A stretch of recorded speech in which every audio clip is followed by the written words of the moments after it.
त्याच्यानंतर माझी या विषयामध्ये मी सरकारशी बोलीन आणि आता काहीतरी मार्ग काढू म्हणून मी तुम्हाला सांगितलं होतं. त्याप्रमाणे माझी कालच मुख्यमंत्र्यांबरोबर माझी बैठक झाली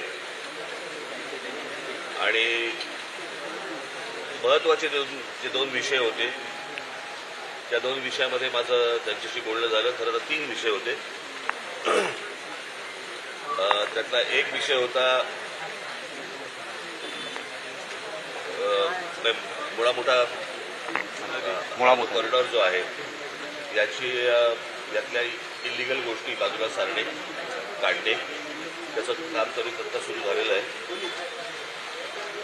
दुसरा विषय होता की रिडेव्हलपमेंटचा, आणि रिडेव्हलपमेंटचा विषय अडला होता. फक्त तुम्हाला FSI मिळत नाही या गोष्टींसाठी कोणीही तिथे रिडेव्हलपमेंट करायला येणार नाही, परंतु या रिडेव्हलपमेंटसाठी म्हणून जादा FSI वाढवण्यासाठी मुख्यमंत्र्यांनी शब्द दिलेला आहे की त्याचा FSI वाढला तर रिडेव्हलपमेंट होऊ शकेल, आणि त्या प्रकारची पावलं मला असं वाटतं पुढच्या आठवड्याभरामध्ये घेतली जातील.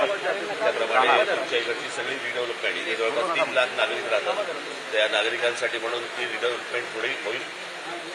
तिसरा विषय होता तो म्हणजे तुमची जी वाहनं आहेत, जी वाहनं या पाण्याखाली गेली आणि इन्शुरन्स कंपन्या तुम्हाला इन्शुरन्स देत नाही आहेत, तर कालच मुख्यमंत्र्यांनी पुणे महानगरपालिका आयुक्त आणि कलेक्टर या दोघांनाही सांगितलेलं आहे की इन्शुरन्स कंपन्यांबरोबर बोलून घ्यायचं आणि त्या इन्शुरन्स कंपन्यांकडनं सगळ्या व्हेकल्स जे आहेत याचा इन्शुरन्स लवकरात लवकर भरून घ्यायचा आहे त्या सर्व नागरिकांना देण्यासाठी म्हणून. आणि मुळामोठा रिव्हरफ्रंटचा जो प्रोजेक्ट आहे त्या प्रोजेक्टवरती पुण्यामधले जे तज्ज्ञ नागरिक आहेत यांची एक समिती करून महानगरपालिकेशी बोलूनच पुढचा कार्यक्रम होईल, पुढची डेव्हलपमेंट होईल. तोपर्यंत ती होणार नाही. आणि त्याच्यासाठी म्हणून संरक्षक भिंती या लवकरात लवकर बांधण्यासाठी म्हणून कालच ऑर्डर पण दिली गेलेली आहे. तर त्याच्यामुळे या 4-5 गोष्टी महत्त्वाच्या झालेल्या आहेत. जी 2 मुलं गेली, त्यांना शॉक बसला आणि 2 मुलं गेली, त्या 2 मुलांसाठी म्हणून आता जी मुलं गेली ती काही बिचारी परत नाही येऊ शकत, परंतु त्यांच्या घरच्यांसाठी मदतीसाठी म्हणून प्रत्येक दोन्ही घरांमध्ये 10-10 लाखाचा चेक कालच मुख्यमंत्र्यांनी पाठवलाय. तो आज कलेक्टरकडे जाईल आणि कलेक्टर त्यांच्यापर्यंत तो चेक त्यांच्यापर्यंत पोहोचवतील.